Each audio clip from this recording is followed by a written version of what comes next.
Orar, irmãos. Pai, te agradecemos por esse dia que nos deste, pela tua palavra, por esses momentos que o Senhor reservou para estarmos aqui reunidos em teu nome, para juntos, ó Deus, olharmos para as verdades da tua palavra e sermos por elas orientados, ó Deus, orientados em todo o nosso proceder, em todo o nosso caminho, que o Senhor possa, de fato, ó Deus, nos abençoar nesses momentos de aprendizado. É em Cristo Jesus que nós pedimos estas bênçãos. Amém. Romanos capítulo 12, versos 1 e 2. É um texto conhecidíssimo, e não apenas isso, mas um texto também muito apreciado. Romanos capítulo 12, versos 1 e 2 nos diz assim: Rogo-vos, pois, irmãos, pelas misericórdias de Deus, que apresenteis o vosso corpo por sacrifício vivo, santo e agradável a Deus, que é o vosso culto racional. E não vos conformeis com este século, mas transformai-vos pela renovação da vossa mente, para que experimenteis qual seja a boa, agradável e perfeita vontade de Deus. É sempre importante relembrarmos um dos principais motivos pelos quais Paulo escreveu essa epístola à igreja de Roma. Paulo escreveu essa epístola no final de sua terceira viagem missionária. Estava em Corinto, após ter saído de Éfeso. O trabalho missionário dele nas cidades e províncias romanas praticamente estava concluído. Agora, Paulo estava voltando seus olhos para a Espanha, em locais que Cristo ainda não havia sido anunciado. Mas para isso ele precisava de parcerias, precisava de apoio de igrejas. E a igreja de Roma seria uma possível, eventual igreja parceira. E era uma igreja constituída por muitos judeus. E para os judeus cristãos mais radicais, os não-judeus cristãos deveriam considerar 3 marcas do judaísmo para serem crentes completos. A primeira marca, a prática da circuncisão em pessoas do sexo masculino, a dieta religiosa e a guarda do calendário sagrado. Festas da Lua Nova, festas principais, Pentecostes, tabernáculos e outras festas. Até hoje tem igrejas que praticam isso. E claro, a guarda do sábado. Criticavam e perseguiam a Paulo, porque Paulo pregava a salvação pela graça e não por obediência às normas da lei. Diziam que Paulo era um falso profeta, um charlatão. E eles tornaram a vida de Paulo muito difícil, sobremodo difícil. Então esta epístola é uma preparação para a chegada de Paulo a Roma. E na primeira parte que nós vimos, do capítulo 1 ao 11, Paulo falou sobre a degradação moral da humanidade. Paulo falou a respeito da justiça de Deus mediante Cristo. E Paulo mostra o caminho de libertação proporcionado por Deus. E finalmente ele vai falar do lugar da nação de Israel nos planos eternos do Altíssimo, encerrando no capítulo 11, verso 33, até o último versículo 36, com uma doxologia gloriosa. Essa é a primeira parte, resumidamente.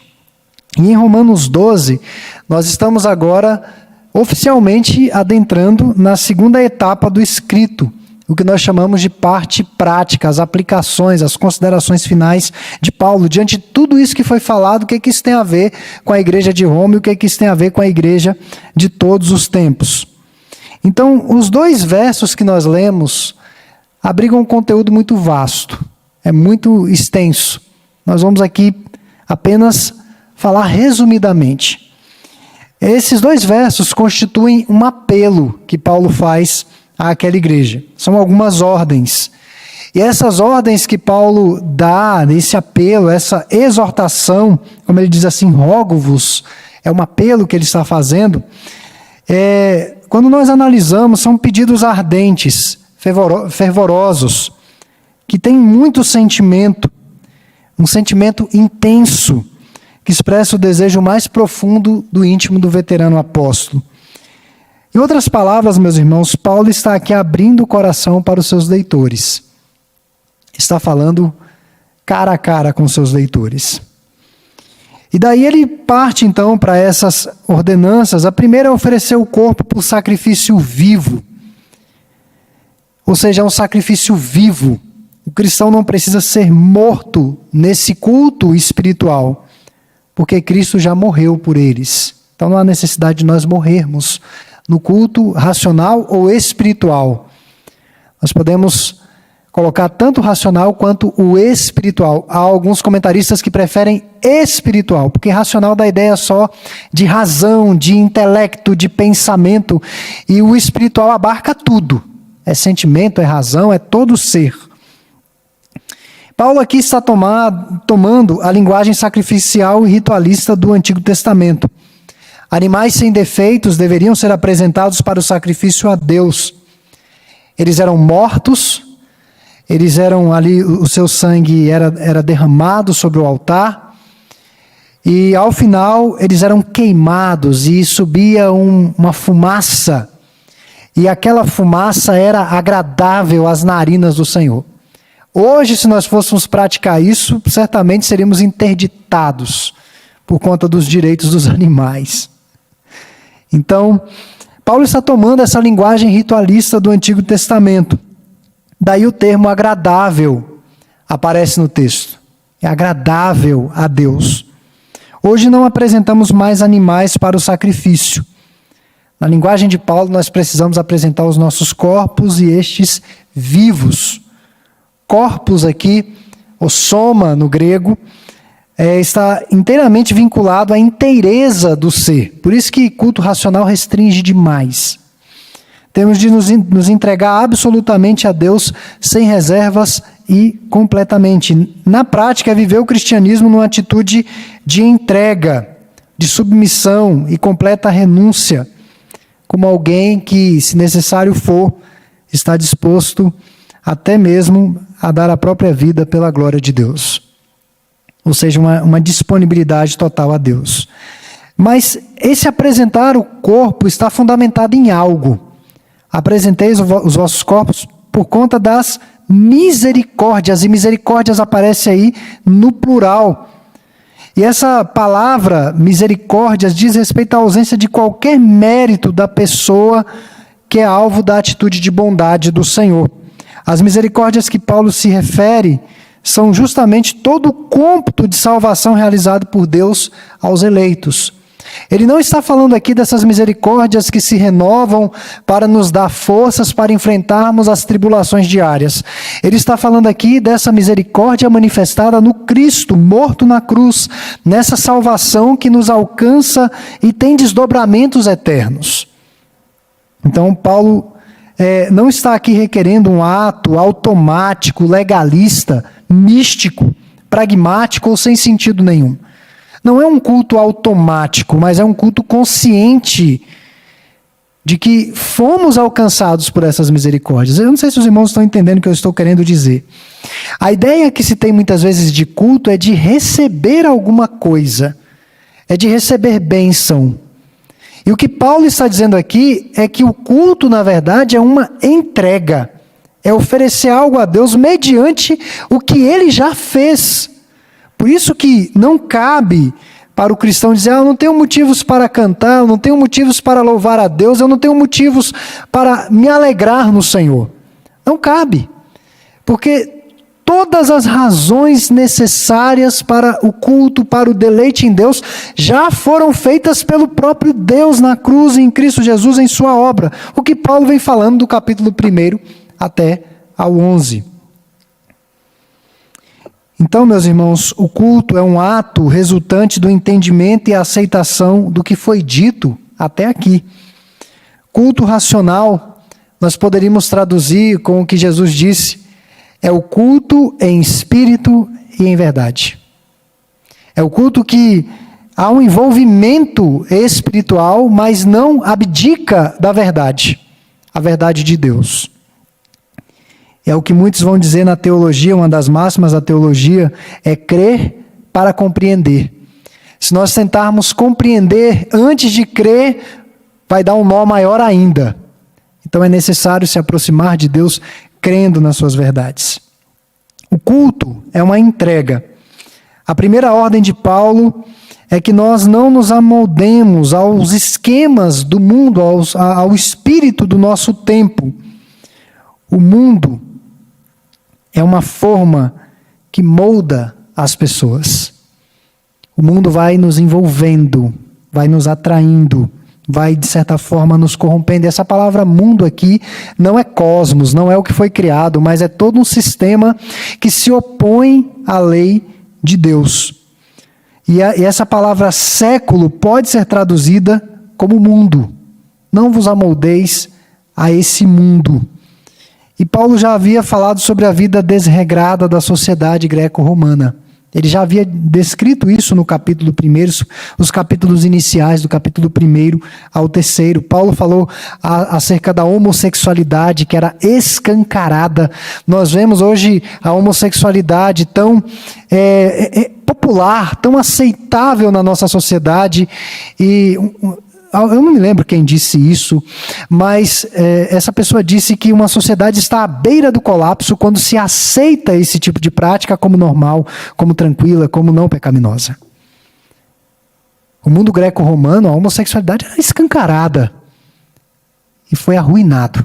Não por causa da homossexualidade, mas a homossexualidade é um dos sinais de uma nação que está em decadência. Então Paulo falou acerca da homossexualidade, da inveja, da idolatria, da desobediência aos pais, do ódio, da inimizade contra Deus. Paulo falou contra tudo isso. E Paulo diz, não vos amoldeis a esses esquemas. São esquemas pensados, planejados, esquemas que muitas vezes não se tem pressa para mudar. Eles vão sendo trabalhados sorrateiramente, lentamente, e de repente é tudo normal. Está tudo normal, está tudo aceitável. E se você se colocar contra, aí é um problemão. Então Paulo diz, não vos deixeis ser tomados pelo espírito do tempo, o espírito pecaminoso. E aí ele exorta, transformai-vos pela renovação da vossa mente, que é a segunda ordem. Que é exatamente a antítese da primeira ordem. Ao invés de nos conformarmos, devemos nos transformar pela renovação da nossa mente. E os irmãos já ouviram inúmeros sermões nesse texto. Essa palavra transformação é uma das palavras-chave dessa sessão aqui. A transformação no grego é metanoia, que é uma mudança de mente, uma mudança de crenças, de conceitos, mas é se amoldar ao que Deus quer. E como o casulo da borboleta, é algo que começa de forma, assim, com um aspecto grosseiro. O casulo é algo muito grosseiro. Mas ao cabo daquele processo de maturação, termina de uma forma muito bela, que é a borboleta. Esse é o processo da vida cristã.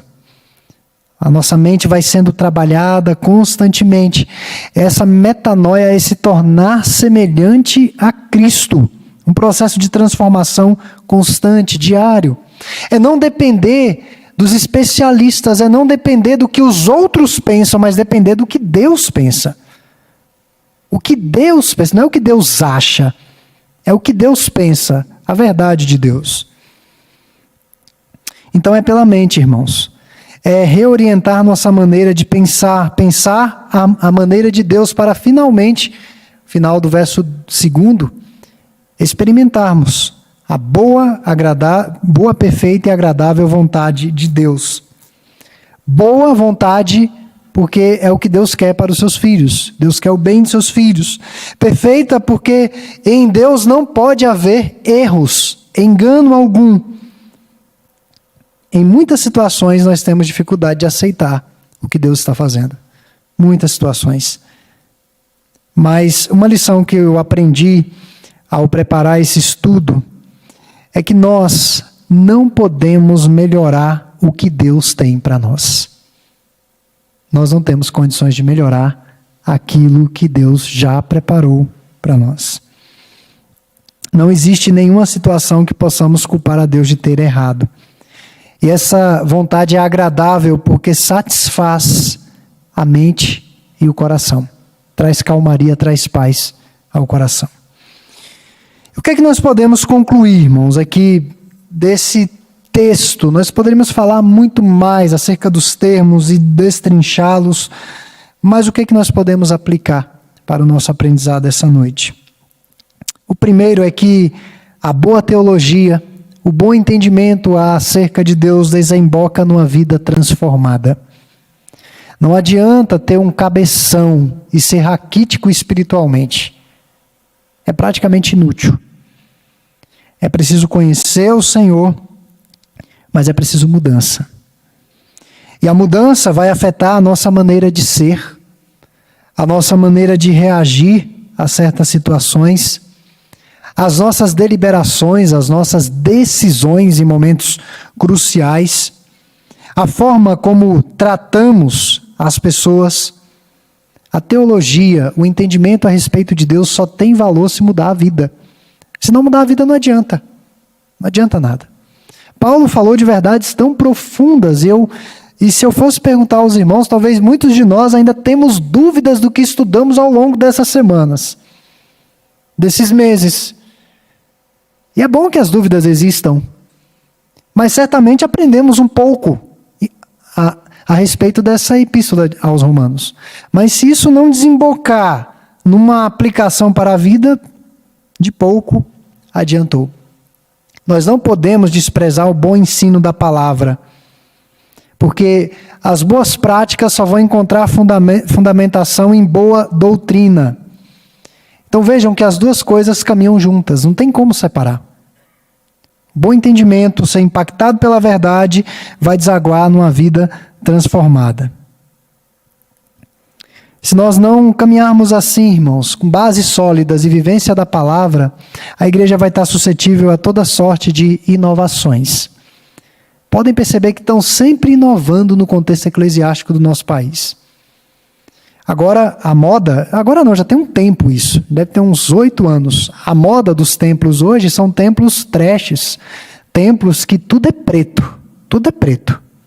Não sei se alguém aqui já foi em templos assim. O teto é preto, as paredes são pretas, é tudo preto. Você só tem um telão de LED atrás e é tudo preto. Tudo preto. Então são inovações que não acabam contribuindo em absolutamente nada. Então, para nós termos discernimento bíblico, é necessário conhecer a Bíblia e vivê-la intensamente. A segunda lição é que tudo começou nas misericórdias. Nossas ações são produtos da graça e gratidão ao Eterno. Então, quais seriam as motivações para um cristianismo puro, bíblico, verdadeiro? Constrangimento. Essa é a palavra que eu usaria. Constrangimento por conta das bênçãos que Deus tem derramado. Na minha concepção, a melhor definição para ação de graças, gratidão na Bíblia é constrangimento. Deus nos abençoou tanto que ficamos constrangidos e sabemos que não merecemos. Há um constrangimento. Então, quer sondar as motivações para fazer o que se está fazendo, para louvar a Deus, para adorá-lo, para servi-lo, por constrangimento diante de tudo aquilo que Ele fez conosco. Portanto, não existe negociata com Deus, não existe balcão de negócios com Deus, não existe barganha com Deus. Isso aí é coisa da cabeça das pessoas. Deus não lida dessa forma com o seu povo. E por fim, irmãos, nós não poderíamos deixar de salientar isso. O culto espiritual não é somente seguir uma liturgia. Culto racional, espiritual, não é só seguir uma liturgia previamente preparada, de forma mecânica, mas deve ser algo que parte do nosso coração. A liturgia é uma organização e o resgate da essência dos elementos que devem estar presentes no culto público. Então, a liturgia tem o seu lugar, mas não é o fato de ter uma liturgia assim, detalhadamente organizada que nos faz espirituais. A liturgia é um meio, mas deve haver uma motivação prévia. É expressar louvor e adoração a Deus, um ato de entrega repleto de gratidão e também de compromisso com o Senhor. Então, irmãos, essas são algumas lições que eu extraí essa noite. Eu não estou dizendo que são apenas estas, tá? Nós poderíamos falar a respeito da santificação, nós poderíamos falar a respeito da luta contra os valores contrários à palavra do Senhor, nós poderíamos falar a respeito do testemunho cristão e tantas outras questões que nós poderíamos abordar aqui. Mas eu quis salientar essas verdades. Então, que Deus possa aplicar essa palavra aos nossos corações, especialmente no culto, o culto particular, privado, o culto público, que seja um culto alegre, exultante. E alegria não quer dizer que é uma música mais acelerada, não quer dizer que é uma oração mais fervorosa, não quer dizer que é uma pregação cheia de técnicas de oratória. Isso aí o circo tem. O circo tem. O pessoal que faz show faz muito melhor que a gente. Para animar o auditório, tem gente que faz isso muito bem. Quando eu estou falando de alegria, eu estou falando de consciência de salvação. Um povo que sabe exatamente o que está fazendo e com quem está lidando, que é o Senhor Todo-Poderoso. Então, que Deus possa aplicar essas verdades aos nossos corações. Nós vamos